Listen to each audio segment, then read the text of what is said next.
Well, for nearly 2 months, the Miami Valley really came together searching for a missing officer, Canine Karson.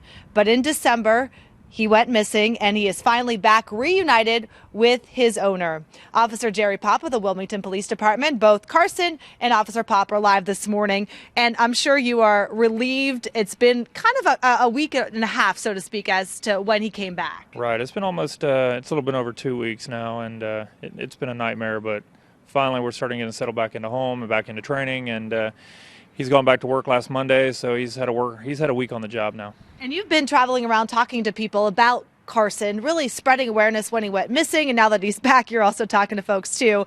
Let's start at the beginning. You were on vacation or kind of out of town when this happened. Right, I was on vacation in Virginia and actually had left to come back to Ohio.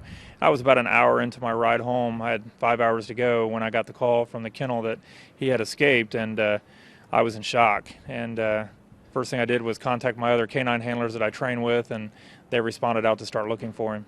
And really, that process looking for him took longer than you thought it would. We thought we were going to have this wrapped up in a week or so, and but he's such a physical and an agile dog that he's able to travel large distances in very, very short periods of time, and he took us for a ride for quite a while. And you've gotten a lot of questions as to what you think he was doing for the past 2 months. What's your answer?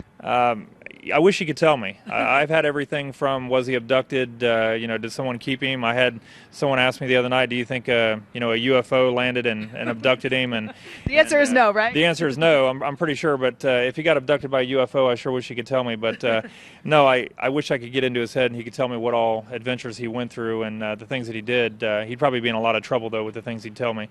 Do you think he's changed at all since his experience? No, not at all. He immediately, when he got into the truck that day when we captured him, he reverted right back to his natural habitat at home. He hasn't missed a beat. That includes his training and everything else. He hasn't missed anything. He's right back to where he started. And he's okay with the cameras, too, because there's been a lot of focus on you guys. He's very familiar with those now. And you said he went back to work on Monday, right. And kind of back to normal, too? Absolutely, right back to normal. Training kicked in. When the lights and siren came on that day, he was hyped up and he was ready to go back to duty. Now, has anyone asked if you're going to change anything? I mean, it was kind of a mistake by the kennel. We got through 4 doors, so is there anything you could do different, I guess? Not really, because, a lot of misconceptions were that he ran away because he was a bad dog. He ran away because he was simply looking for me, and, he was just trying to find me, just a little bit of separation anxiety, and he got disoriented and misguided, and now he's back. Now he's back better than ever. Officer Pop and Karson, thank you guys for coming on the show. And I know a lot of folks at home are thankful that you two are back together as well.